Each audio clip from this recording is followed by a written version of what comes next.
right, and we're back, and we're going to talk a little bit of 2025 recruiting because I get it. 2026 to a lot of you guys, it's just not real yet, but it's time for you to start shifting your focus a little bit because as we're going to talk about today, 2025 for Oklahoma, it's just about wrapped up, and I don't think you're going to see a whole lot of movement on the recruiting trail. So today I'm joined by Cooper, who is a part of Unfair Sports and the Sooner or Later show. Coop, how you doing? Hey, just shooting the ish with you is always a fun time, and I think that needs to be your new logo there, PG. But yeah, I think that the freak out about moving to 26 at this point is it feels like just a few months ago we were talking about the power line in 2024, and this 25 class just kind of because it's a little bit of a smaller class, we've progressed through it pretty quickly. And we're all on pins and needles for the final pieces of 2025. And so, but 26 things are happening. Crystal balls are dropping. Your quarterback's in place. That means 26 is going to be a situation where it starts moving quicker also. It's funny because, in my opinion, if Michael Fasusi's already committed into this class, I think a lot of people have moved on.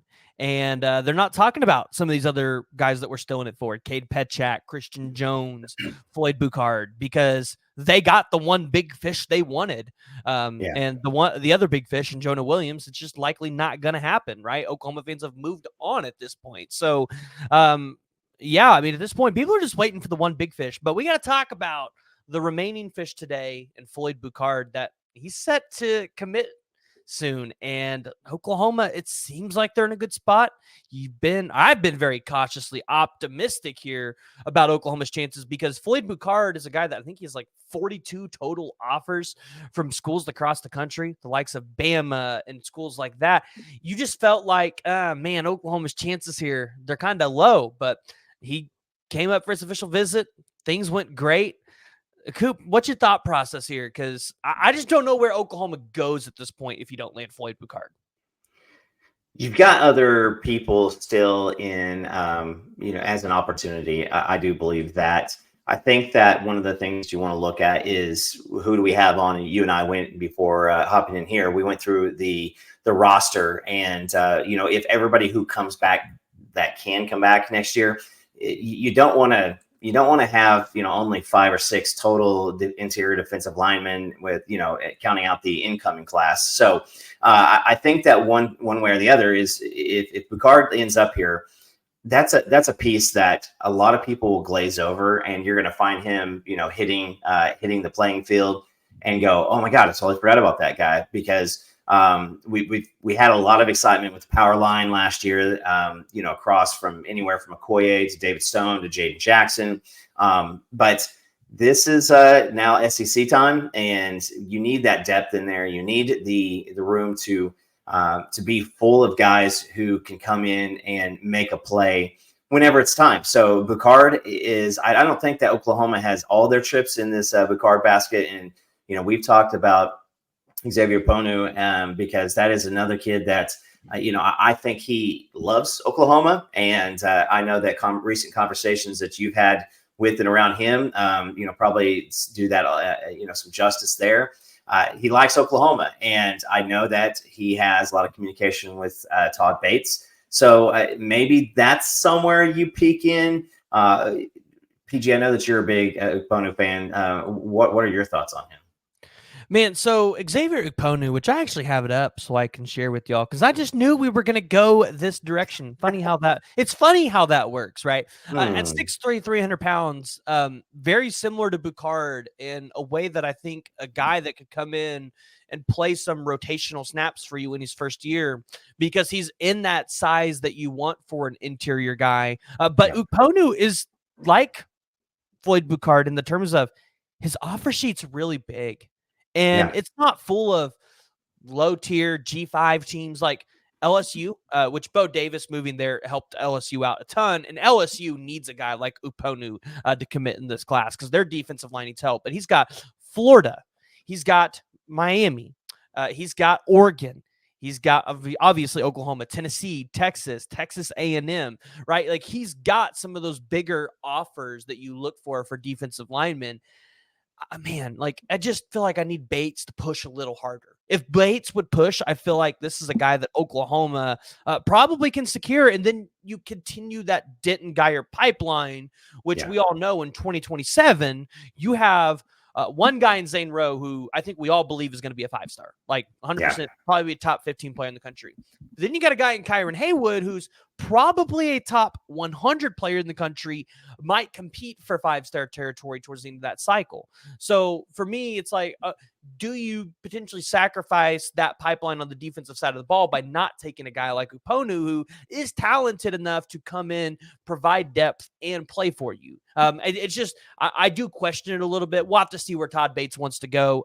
Maybe we don't land Boucard. You see Oklahoma pivot towards Ukonu, but maybe they land Boucard, and you know what? Bates gets the go ahead to take him anyways. Because we talked about the beginning of this, but it was Oklahoma was potentially going to take a smaller class. Cooper, I've got him at 27 potential commits by the end of the cycle.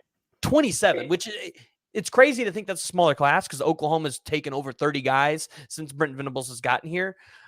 This is still a pretty large class, in my opinion, to what most teams are going to take. You're just not having the 5-stars at the top to load it up to get you in the top 3 like Ohio State, Georgia, and Bama are going to do. So that's kind of what I'm thinking for defensive line and Xavier Ukonu. But if you can land Floyd Boucard, what is it, on Friday or Saturday? That's going to be a good start. It's just, I don't feel like you want to go into this recruiting cycle with only 3 guys on the interior. Cade Petchak being a 270, if you land him, he's probably going to play a little bit more edge, but he could be more of that Ethan Downs role where he could run in the 4 or the 5. So, yeah, and you also have Nigel Smith, who when we talked to him multiple times during his recruitment of where he was wanting to play and who was talking with him. I know that we talked about it too, PG, that he had communications with both Bates and Chavis, and so he is one that is kind of in that area to where, as a true freshman, he's already in the 265 range. And so, I mean, you have a couple more biscuits, and you're pushing towards the inside. But that's, and I don't think in the SEC, unless you just have an extremely, extremely strong lower body, that you can be a 280 interior guy, unless it is, as a specialist. So getting a guy like Floyd Boucard or Ukonu, both of those guys are right in that 300 range. Once you've seen this year with the strength gains and the weight gains with the players that we have on campus, the staff wants this team to be bigger and heavier and stronger and good weight, not just adding LBs, because we can all add LBs at will, right? But it is adding the good weight, making it strength. And so you want to keep this pipeline going in Denton Geyer. I still think Boucard pulls the trigger for Oklahoma, this weekend. And, talked to several other people. It sounds pretty similar. It sounds like Miami might think that they've got better shots at other people. I know that when NIL becomes an issue, Miami, they went guns a-blazing, earlier in this cycle and then last year too.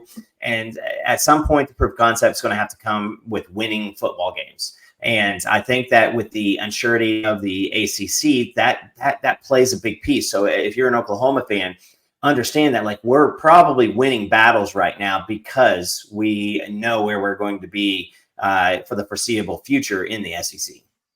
Yeah, and Miami thinks they're in there for Elijah Griffin, the 5-star defensive lineman and number 4 overall player in the country. I think Miami's hedging the bets a little too much there because Georgia's going to be pretty hard to beat, and USC ain't no threat in that recruitment. So, but yeah, defensive line, Oklahoma could be expecting good news along the fronts with Floyd Boucard on the 20th. So you all will have to be paying attention to there. But where does Oklahoma pivot? We're going to find out a little bit more after the Floyd Boucard commitment. Coop, where can people find your content at? Yeah, check us out, Sooner or Later Podcast or Unfair Sports. Jay and I will be going live tonight at 8 p.m. Wednesday, July 17th. And I got to give a little happy birthday shout out to my stepdad, Andy, and my brother-in-law, Chris. Happy birthday to both of you guys. So yeah, lots of fun. Fireworks still happening in the month of July, and hopefully we get a few more pops in August. All right. Hey, if you guys have made it this far and you guys have not already, make sure you jump down there, hit that like, and hit that subscribe button.